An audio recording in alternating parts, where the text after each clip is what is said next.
Hi, in this video I'm going to go over the video editing process for my Virtual Orchestra panel video that I'm creating on Dragon Slayer.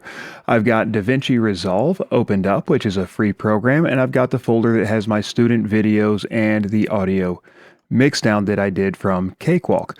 I'm going to control click and select all these things and drop them over into the media pool and Resolve. I'm going to go ahead and let Resolve choose my frame rate because these videos are all over the place. So it's going to set that. I'm done here now.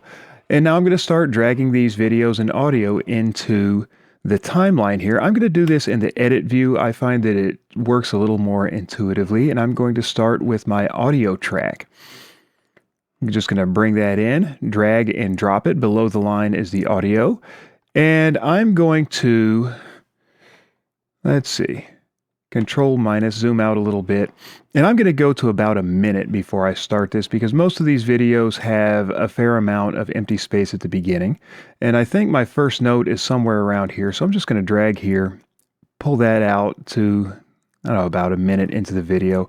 I'm going to confirm here where my first note is. Ready? Play. Okay, right here I have my first note, and I'm going to go ahead, Control plus zoom in a little bit, and I'm going to drag that first note back to 1 minute, just so I have a consistent start time. And I'm going to go ahead and just drop a blue marker in there, just so I can find it quickly.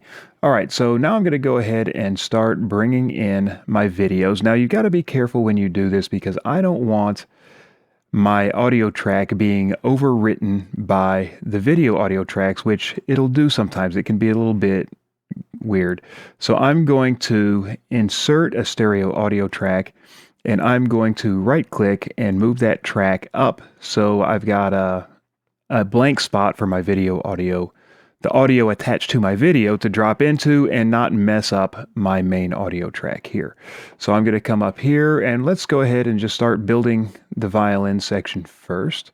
So I've got, they didn't manage to quite alphabetize these. All right, so V student 1, violin student 1. I'm going to drag him on down here and you see where the video shows up and the audio shows up right below it. I'm going to zoom this out a little bit.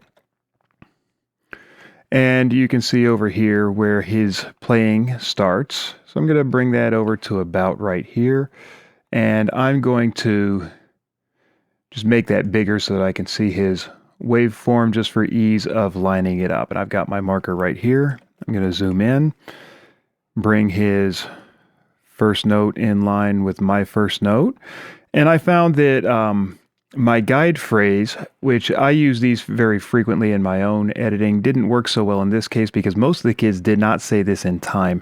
The first note is nice and strong, and it's a little bit better of an alignment guide, right? So I'm going to zoom right on in. There's a little bit less flexibility in the video for aligning because you have to move by frames. In audio alignment, I could move by samples. In this, I have to move by frames. Now, I have found, see, I'm going to bring him back to, let's say, about right there. If you have to make a choice, it's a little bit better for the motion to show up a little bit before the sound if you have to choose one or the other. But for now, I'm just going to back this out and I'm going to check to see if his bow motion aligns with the first note in the audio. And to do that, I'm going to mute his audio because I'm not going to use this at all. I'm going to throw it away in a minute. I just want to make sure that it lines up. So let's back up enough that I get the count in and we'll see if he plays the first note with the track. 2, 1, 2, ready, play.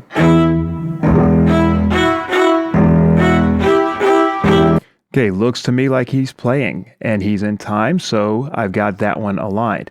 Next step is I'm going to get rid of his audio. So these two clips are linked right now. So I'm going to right click on it. I'm going to unclick linked clips, deselect the whole thing, select just his audio, and I'm going to press the backspace button to get rid of it. Make sure it's the backspace button. The delete button will cause some unintended moving around of other things.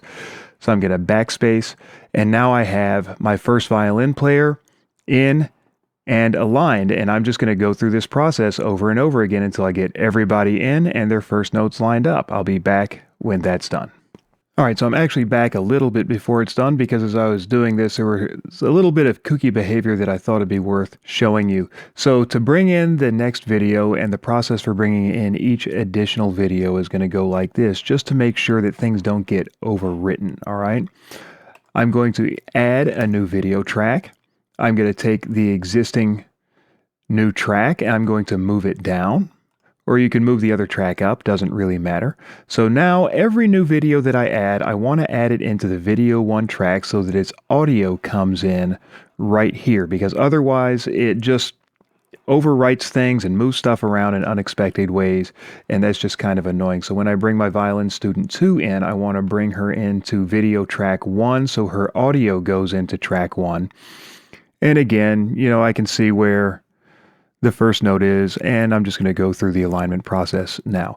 The other thing I'm going to do is, you can see that student 1's video is still here. I'm going to click on this and disable his video so that I'm going to be seeing my current student. Whatever video is on top in the timeline is the one that displays. So I'm turning that one off so I can see her, and now I'm going to go and continue my aligning. Okay, so I'm still working on the process of getting my videos in and aligned, and I've come up to a little bit of a problem here where a couple of my videos have this media offline problem, and I think what it has to do with, I've been doing some research here, and it has to do with the H.265 codec that some of my students sent me instead of the H.264. So I've been doing some research. I'm going to try and fix that and let you know here in a moment what I have to do to get that working. All right, so I got that figured out. What I had to do was go to the Microsoft Store and install a codec for this particular type of video, which is a newer format. So if you have that problem and it has to do with H.265 video, see my description. I've put a link in there where you can go and get the right codec from the Microsoft Store.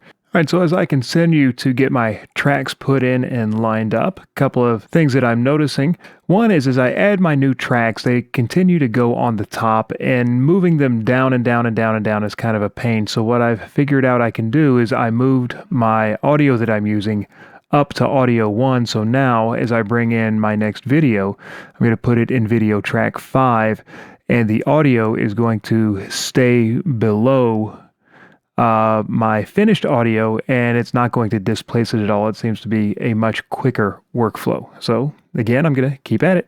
All right, so just a couple quick tips as I'm ready to bring in my last video.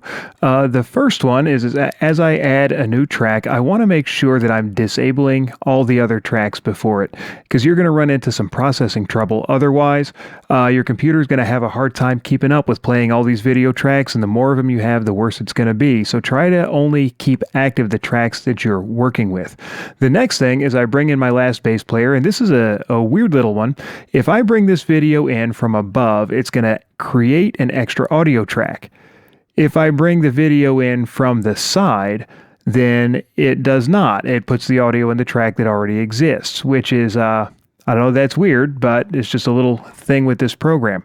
The other thing is this marker has proven to be really, really important and handy on the first note. So let's say I've been syncing a video and I'm over here.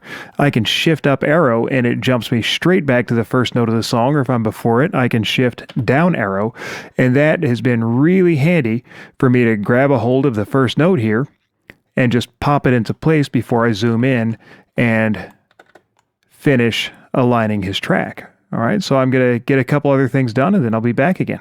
Okay, so I finally have all of my videos in. I have all of my videos aligned. I only have the single audio track now, and all the videos are turned off. One more step before I start getting the videos cropped and put into position. I'm going to create one more track, and I'm going to add a grid track that I can turn on and off to help me with alignment. To do that, I'm going to come up here to the Effects library. I'm going to go to Effects, and I'm going to drop in an adjustment clip here on video track 10. There we go. I'm going to drag it all the way out for more time than I need for my video. And then I'm going to go to OpenFX, which are the free effects that come with Davinci Resolve. Come on down here to Grid, and I'm going to drop that onto my adjustment clip. So now I have a grid here. I can turn it on or off as needed, and as I turn on the videos underneath it, you'll see that as I start resizing these and positioning them, I'll be able to keep everything nice and tidy. All right, so I'll be back in a second with some video resizing and positioning tips. All right, so I'm getting my videos in place, and I only have 9 videos in this, so it's a pretty easy math.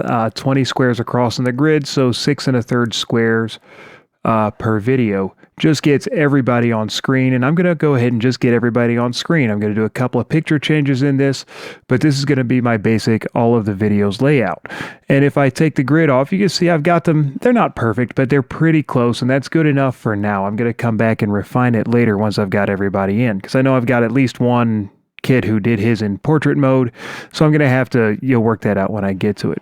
But I'm going to go ahead and get the next video in and use this as a demonstration. So here we go. I'm going to enable her video, and she takes up the whole screen, so I need to get her cropped and zoomed. If you look over here on the right, I've got my cropping tools, and I have my transform tools, which are zoom and position here. This button up here expands it up and down the entire right side of the screen. Now down here, I also have controls where I can crop. So I can do my cropping right here with my mouse. You know what? I think I just cropped my grid on accident. I'm going to undo and make sure I don't have my grid track selected. I only want her selected. See there, now I'm cropping without taking out the grid, and I can do a little cropping here, or I can use my controls over here, which are a little bit, maybe finer, or you don't have to keep changing buttons. So I can transform over here, and now I can start resizing her. So I can crop from over here while I drag around and resize from here. And I'm just going to go ahead. So, whatever makes your workflow best is what you're going to use. So let's see, I'm going to go ahead and just generally get her to match the video above. Move her around a little bit here. Almost got her there.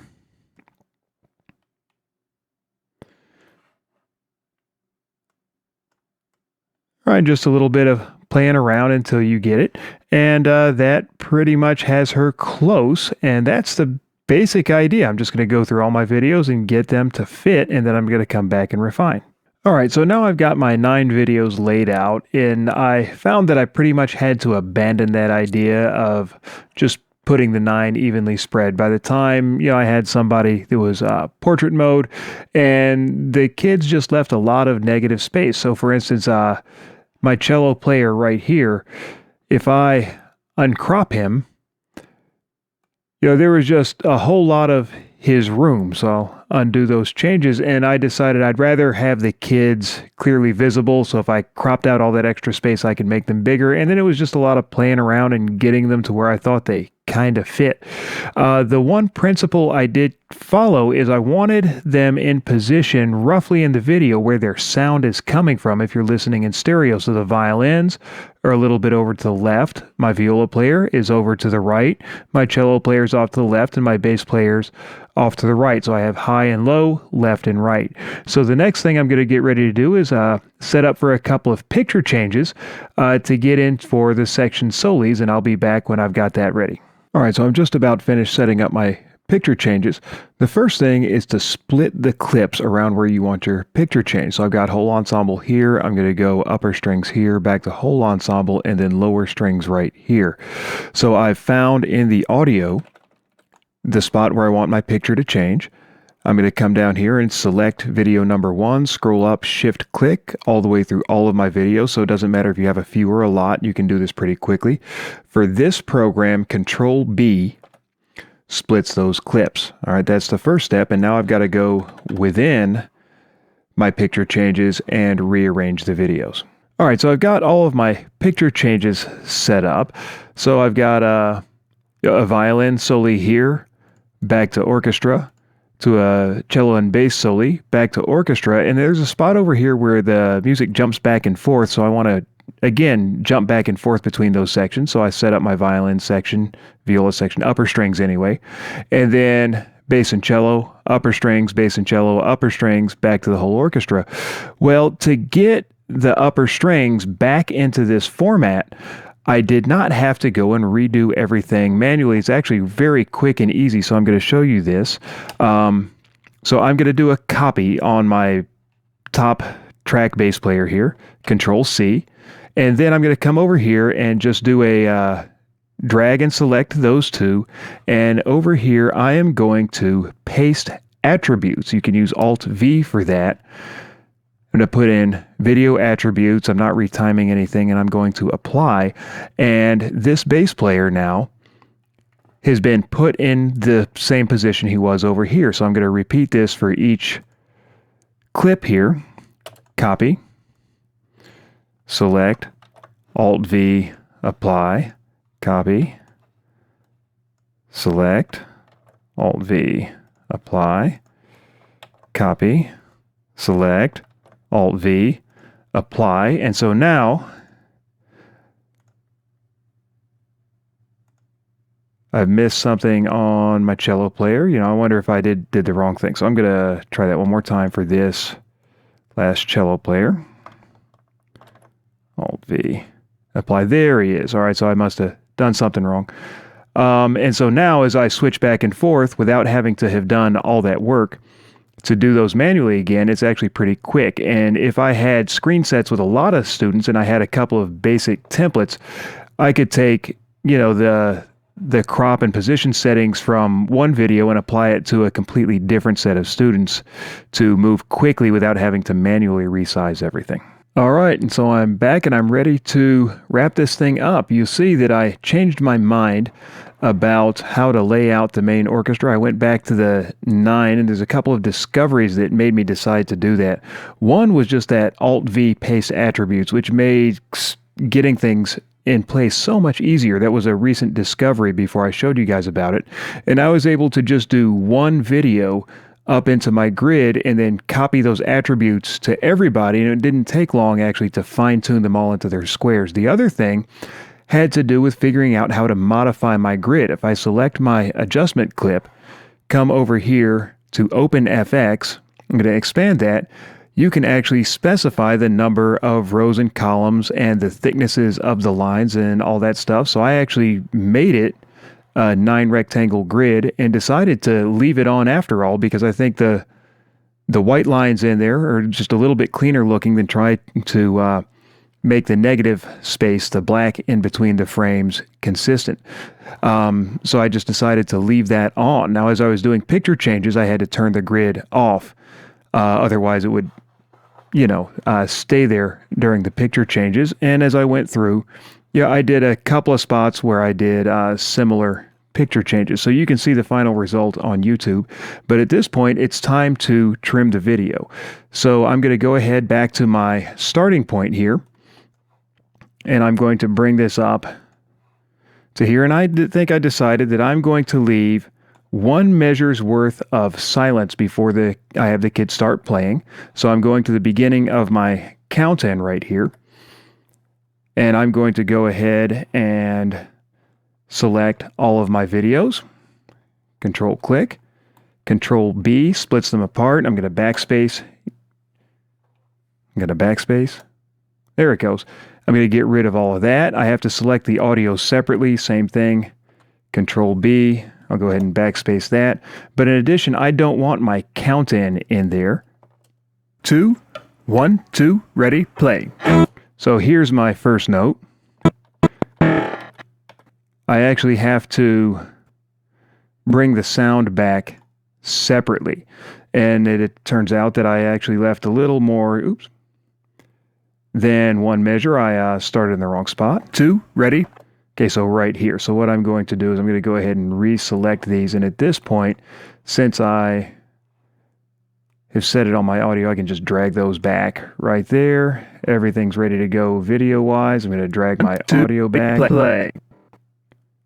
Right here. So now we should be starting after a measure of silence. I think that works pretty well for a beginning. As a matter of fact, I think it was maybe a little too long. So I'm going to maybe just do 2 counts. Try that again. Select everything. It's a little bit funny sometimes. There it should go. All right. Play. All right, test that out. I like that. We have just a little bit of warning that the song is coming. I'm going to come on down here to the end and trim the end in a similar way.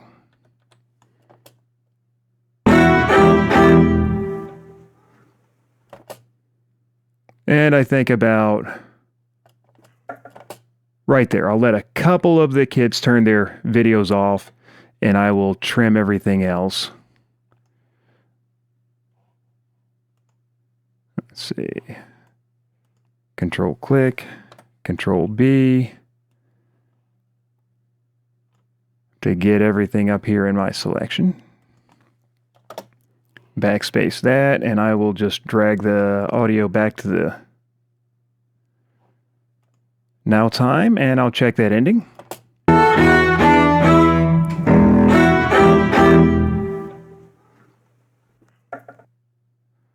Yeah, I think that was pretty good. Gave the reverb tail time enough to go away, and it's just kind of that end of a Zoom meeting sort of thing where people are punching out at all different times and headed towards the camera. I think that's a nice ending. Okay, so last step is to set this up to render. To do that, I'm going to go to the Deliver tab.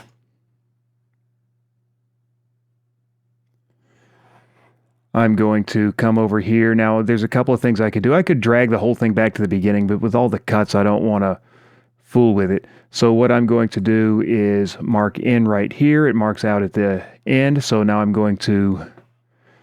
I've got my render in and out set. I'm going to pick the YouTube. I'm going to go to MP4, and all this looks pretty good. I'm going to give my file a name.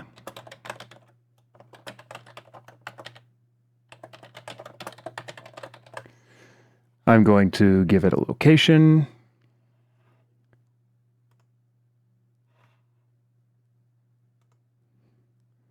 And I'm going to add it to the render queue. Now all I do is start render and wait for it to do its work and then upload it to YouTube. So hopefully you've gotten something out of these videos. I know they were a little long at times, so thank you for sticking with me if you did, and thank you for following me a little bit through my own learning process. This is the first time I've done something quite like this. Hope you got something out of it. Hope it was useful for you. If you liked this video and got something from it, please remember to like the video and subscribe to my channel. Thanks.